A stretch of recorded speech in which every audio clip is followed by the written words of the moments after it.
La libertad, amigo Sancho, decía Don Quijote, es uno de los primeros dones que a los hombres dieron los cielos. Con ella no pueden igualarse los tesoros que encierra la tierra, ni el mar encubre. Por la libertad, así como por la honra, se puede y debe aventurar la vida. Y por el contrario, el cautiverio es el mayor mal que puede venir a los hombres.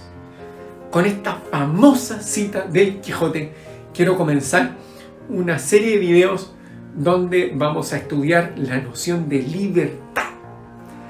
Esta noción que, como todo gran concepto, ya te lo imaginarás, se encuentra plagado de discusiones, incluso del tipo así, ya André, ¿y qué es la libertad? O Elsa, ¿somos realmente libres? ¿Libres soy yo?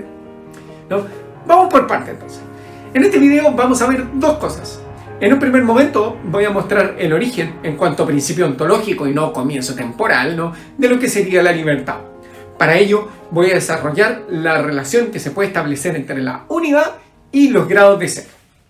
Lamentablemente, lo digo ya, esta parte va a ser un poco árida, bastante fome la verdad, porque voy a tener que recurrir a ciertas ideas metafísicas, pero que luego van a ver que la idea es bastante sencilla. Así que paciencia, aguante, ¿no? Para que quede más claro en esta primera parte, lo que voy a tratar de mostrar es lo siguiente nomás.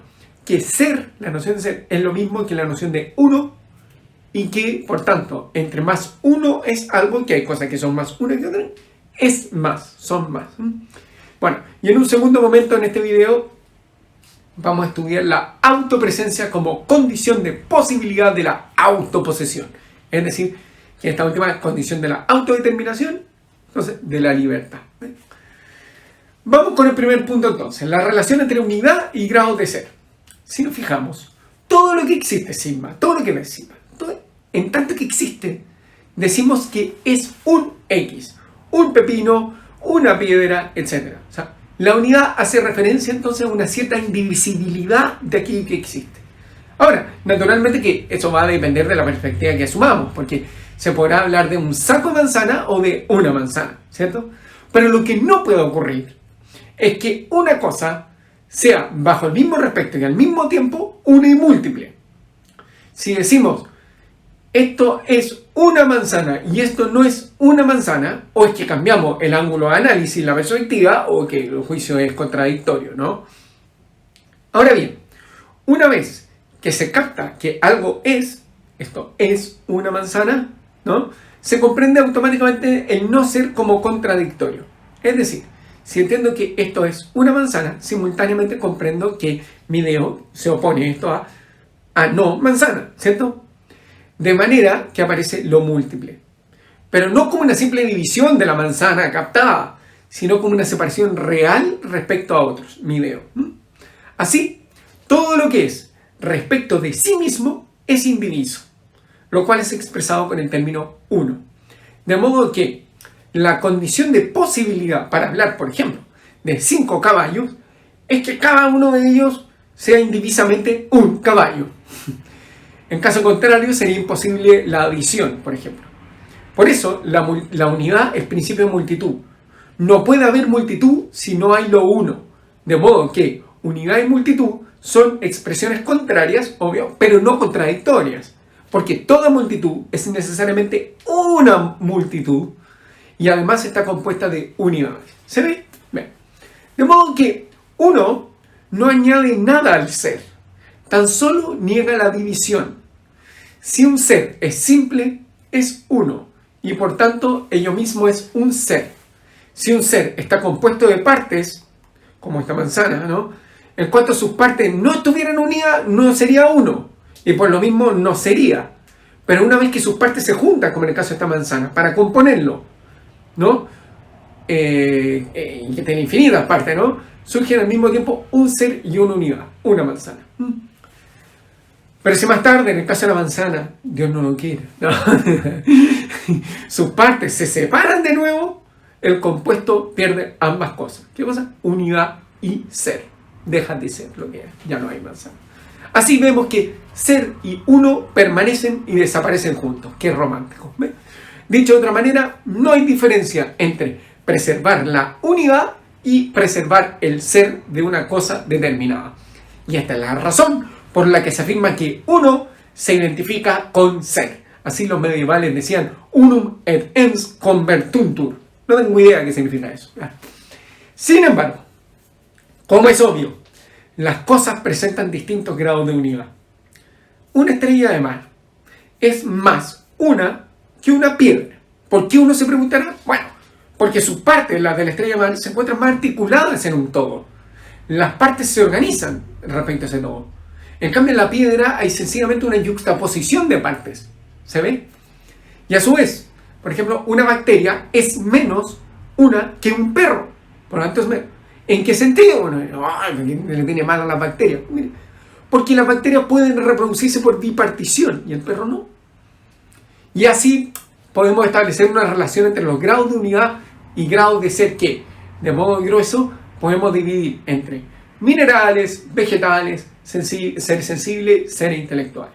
Ya, veamos cómo es esto. Primero, ¿por qué los vegetales son más uno que los minerales? Bueno, todos sabemos que los vegetales, ¿qué hacen? Se nutren. Y que la nutrición es lo que hace el vegetal para mantenerse en el ser. El mineral, en cambio, dura, pero no se mantiene. El punto fundamental está en que, si nos fijamos, mantenerse es algo, en cierta forma, reflexivo. Pues se trata de un cierto modo de autoposesión. Todo lo precario que se quiera, pero una autoposesión, un comportarse como principio de sí mismo. El vegetal se nutre.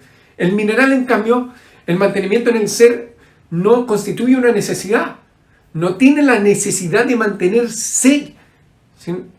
Por el contrario, el vegetal, mientras vive, no solo se mantiene, sino que tiene que mantenerse. Si no, deja de ser, pierde su unidad, muere. Así se logra ver el sentido fundamental de la nutrición, una operación por la que un viviente vegetal, variando su sustancia, se mantiene en el ser. Es decir, se trata de una asimilación, no mera yuxtaposición, de la sustancia ingerida, y esto es algo realizado por el viviente, subordinando el alimento a su sustancia específica individual. Pero en la vida meramente vegetativa, la de las plantas, los hongos y la buena parte de los organismos unicelulares, si bien es cierto que la acción del viviente queda en el viviente, el sujeto vivo solo está físicamente presente en su acción. O sea, el sujeto planta no tiene presencia cognoscitiva. ¡Ay, estuvo reno el día del agua! No.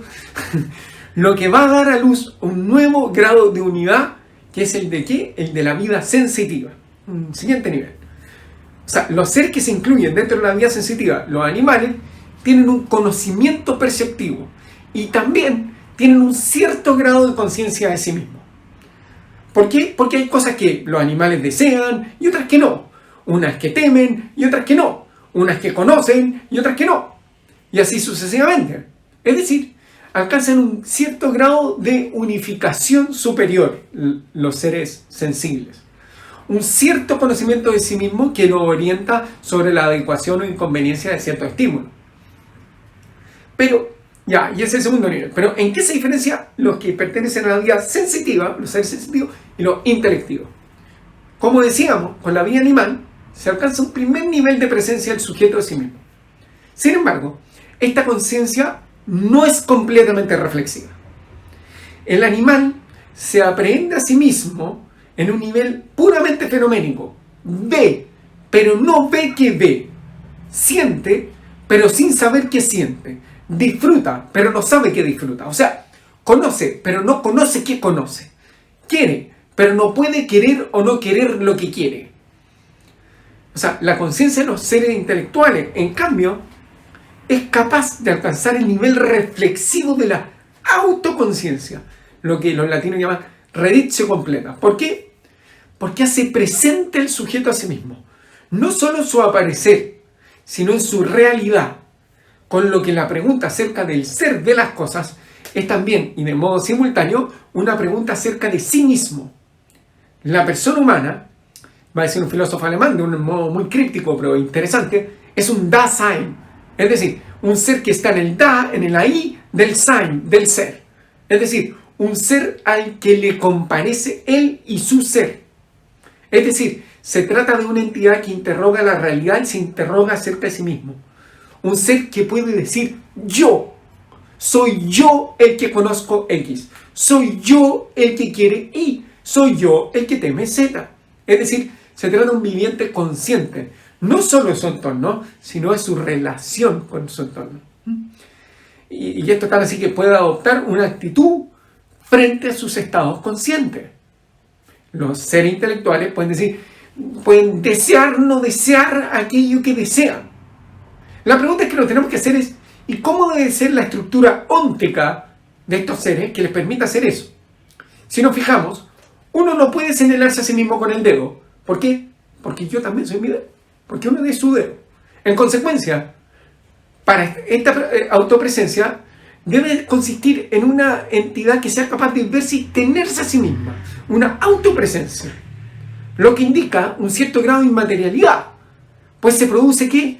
Una completa reflexión sobre sí. Simultaneidad de la que carece por definición cualquier cosa material, ¿no? Que cualquier partícula material siempre queda yuxtapuesta a otra. Bueno, y aquí viene lo fundamental.